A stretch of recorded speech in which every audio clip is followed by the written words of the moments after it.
stop being able to sell an idea. You know, many more people can see a photograph and can actually see the space. It was important for them to have a perfect vision of. Even though that is impossible to build. Well, the point is that modernism, in theory, not just architecture, painting, literature, all that, isn't about a direct relationship to anything. It's about a discussion about the relationship to things. So the filter of photography is just like another compartment in that subconsciousness, I guess. I mean, I think it's tricky. What's coming out of this is even back in the 50s and 60s, it was hard to walk that fine line between staying true to your projects and selling. Selling it through photography, and staying true to your underlying project, which Daniel was talking about earlier. This idea of the underlying program of the work can get lost. Yes. I wonder what the, if I could ask the artists, what do you guys make of the ideological condition of actually having a show like yours discussing a particular notion of modernism in a place like, no offense, this. I mean, it's not New York, it's not LA, it's not Sao Paulo, it's not Mexico City, it's not Barcelona, but it's Richfield, Connecticut.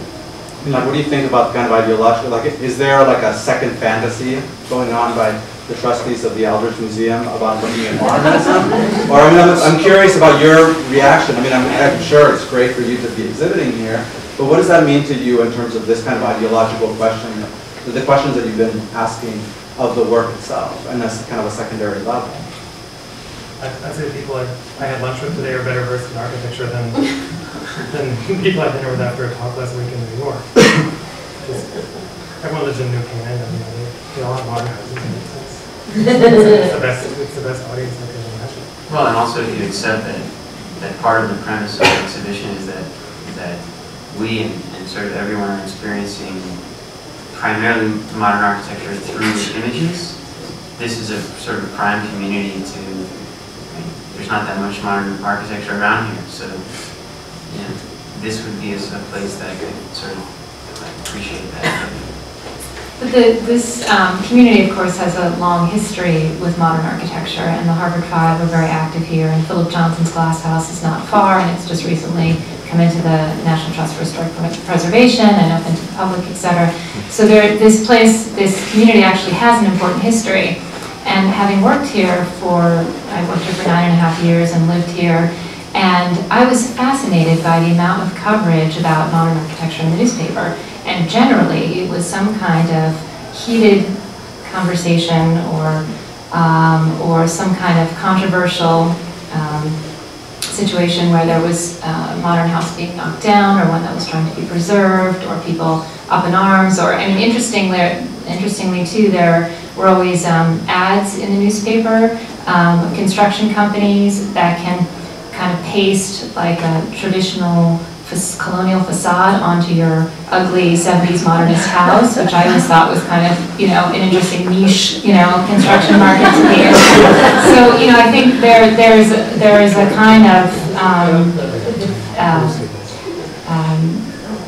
confusion about modern architecture in this community that was always interesting to me, living here and working here.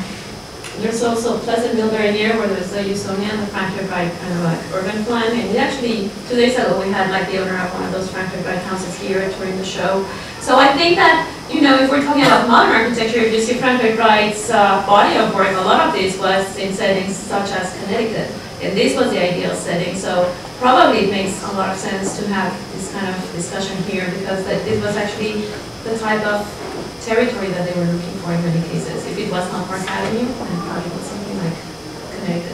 And I would reiterate the Maverick sensibility of that and say, if we were going to have a discussion about vibrators, like I would have them here. Like, who cares where you're going to have a discussion anywhere? Like, I'm sorry.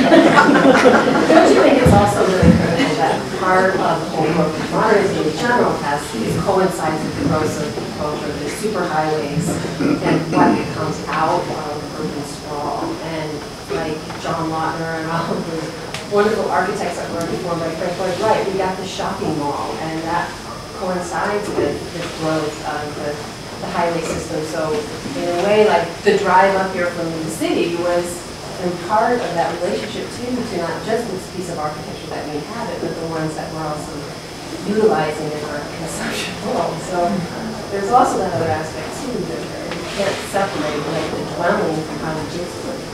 Well, actually, we had in the show, and it is the brochure itself, it's one of the first images. Angelina Waldoni actually touches upon this kind of spin-off, modern style spin-offs that are basically inhabited suburbia in America. And so she is making this kind of point of, this is exactly what she grew up as understanding modern architecture was these kind of settings, these kind of malls, street malls, leisure pavilions that in the end have to be demolished because the construction was cheap. It was, they kept the style, like someone was saying, not, all the other ideals. And so in the end, they're abandoned or demolished.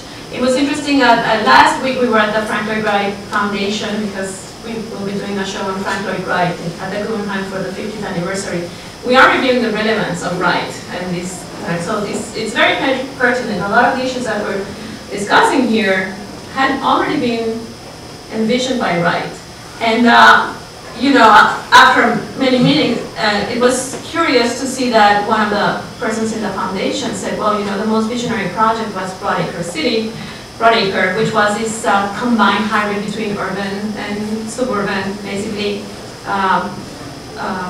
organized through highways. And it was funny to see one of the persons in the foundation saying, yeah, and the only thing that got built was a street mall. That's the only thing we got from Frank Lloyd Wright, from his vision. He saw like everything being like this hybrid.